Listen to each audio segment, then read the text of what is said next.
It's about our attitude. And it's about not expecting perfection. It's not about expecting certain things. It's about enhancing the probability that you're taking somebody down a path that's building their capacity. Mentoring is not an exact science.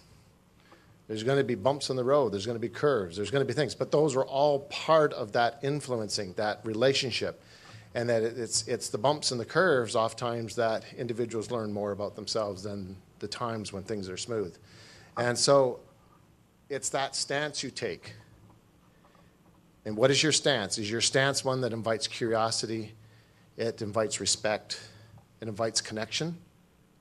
Or is your stance one that keeps people at a distance because they're just not quite sure what you're going to do, whether they're going to get hurt in that process or they're going to feel devalued in that process or they're not going to be able to live up to your expectations?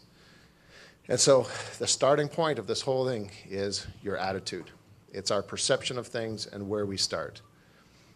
It's my belief that when we work with youth and children, that if you actually take the risk perspective and that becomes your predominant guiding, is that you actually create a diminishing environment. You don't create the capacity for kids to move forward because the diminishing environment says, then I see myself a certain way and that I have limitations and that I will become dependent on others to fix the things that are going on in my life. And so therefore they will always sort of look for others to solve their issues as opposed to taking ownership of their own process because they don't believe in themselves. And so they'll act out because they need somebody to come into their life to fix them. That's a dangerous model for our children and youth because sometimes that's the only template that our children have. The only way I'll get attention from somebody is if I act out. And if I act out big enough, I'll get more attention. And that's a diminishing cycle that we get kids into. As opposed to this idea of potential, helping them to think outside the box, helping them to believe in themselves through experiences. Kids don't just learn something because they've got a knowledge of it. They learn it because they've been able to put it into practice, and you've rewritten a neural pathway for them that they're able to draw upon. We know in the research, and this is why it's so critical that your perception and your agenda and how you work with kids is from that capacity perspective. We know there's a neurological concept here that we have to pay attention to. Most of our kids have their physical brain developed, about 90% of it by age 6, right? You can just see the difference. And we sort of made that assumption in research that because the brain was big, then all the capacities were there. And what we're realizing is that's not the case. There was I can give you the research studies for it, but they did an MRI on longitudinal processes for youth throughout adolescence. And what we found out is that the prefrontal cortex, which is the seat of civilization, it's the thing that moderates our feelings, gives us a sense of logic, our reasoning, our ability to adapt. And the limbic cortex, which is the fabric system in our body that brings all the networks together, actually are not fully developed until somebody's in their early to mid-20s.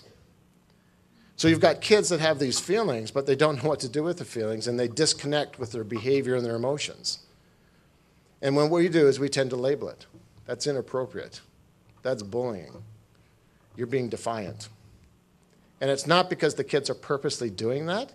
It's that developmentally, they're not making the connections.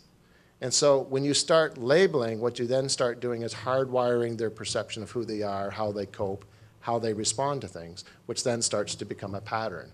And it's difficult once that hardwiring gets into process to start shifting it over. If you start from that strength-based perspective of recognizing that these are kids just trying to respond to their circumstances, sometimes it's the wrong choice, but it's not a negative thing in the sense that they're a bad kid. You're just helping them to rewrite through other experiences and perceptions of themselves. You actually start that hardwiring towards that more constructive pro-social capacity building model.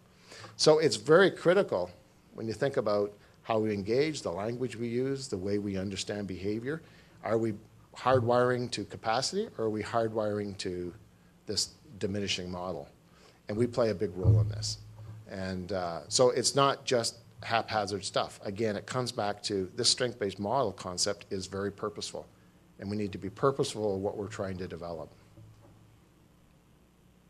So for many, I think, is that because we tend to come from that perspective of you should be a certain way, not heard. I think in our society today, We haven't done a good job around connecting to kids. Many of our activities in our community are not about relationship building. It's about entertaining. It's about adding skills and knowledge to kids. But in my practice, I've got many kids who are very talented, very skills-oriented, still want to kill themselves. This idea is that kids will go to the Y and take basketball class, but if there's no relationship there, they'll still throw stones through the window and not think twice of it.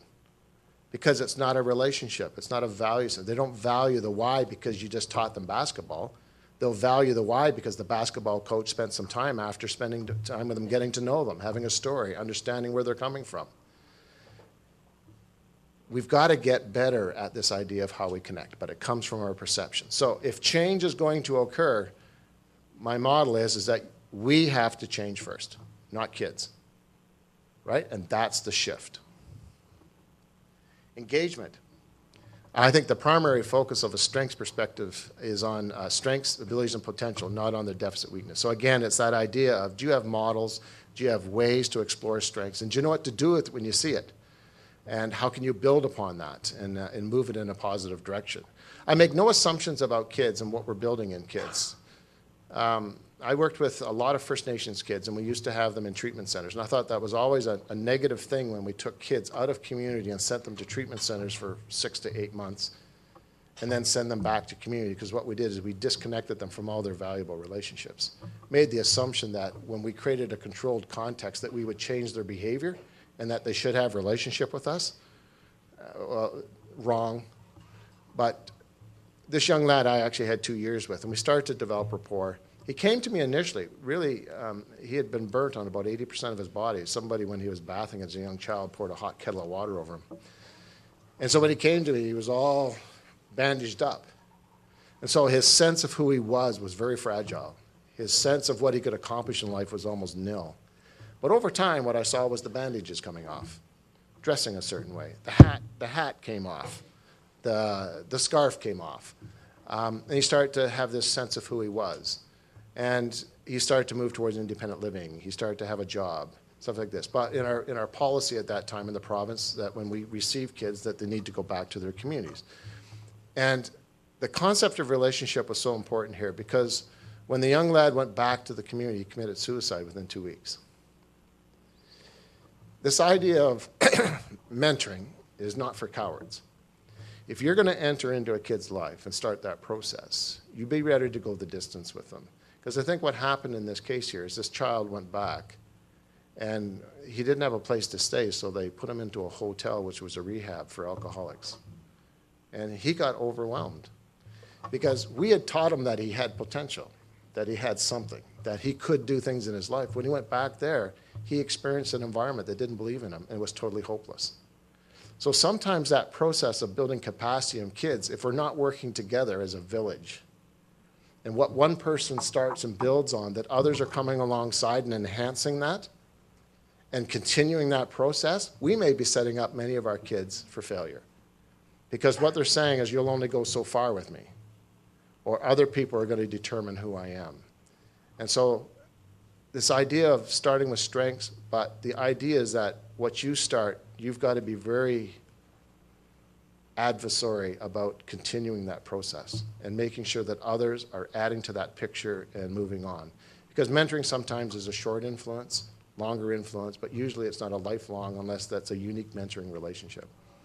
Challenges are seen as opportunities to understand and experience success. Again, I'm just a huge believer that don't run from challenges. It's an opportunity. It's actually when kids face challenges that they tend to step back and explore, I'm not sure if I can do this. And they need that mentor or that significant adult to come alongside and say, you know something? That's okay to feel anxious, because that's going to make you think deeply about who you are, what's important to you, what we might try. And so it's a time of reflection, not a time of being scared. Strength-based mentors believe that mentees learn, grow, and develop through their interests, strengths, and capacities. Jennifer Fox, it's called the Strengths Movement in the States, really does a really good job in the school systems about finding out what kids are good at. So if they have an athletic ability and they're competitive, or if they have an artistic ability. And she really gears the whole school's education to finding out what those characteristics are, and therefore teaching teachers how to take their learning environments and tie it to what that affinity or strength or passion that child has. And it's really unique how she does that.